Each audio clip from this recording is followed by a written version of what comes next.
艺术水阁好，国情解说两句啊，互你做参考。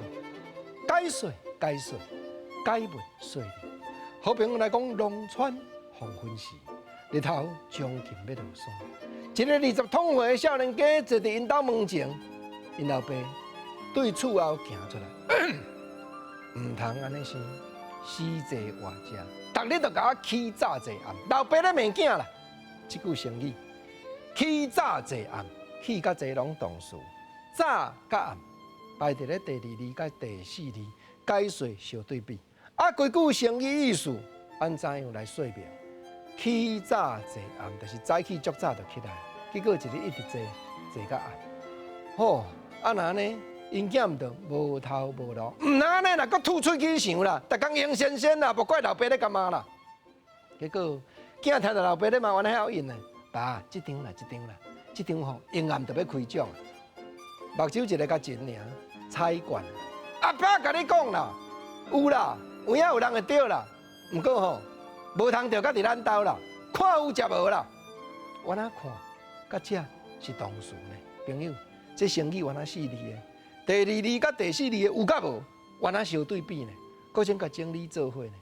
看有食无简单言，亲像戆笔片香烟。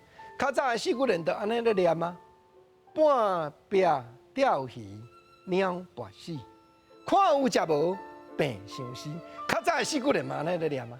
迄半壁你若甲钓一尾鱼，鸟安尼一直空，啊，就食袂着你，食袂着，哈甲病相思。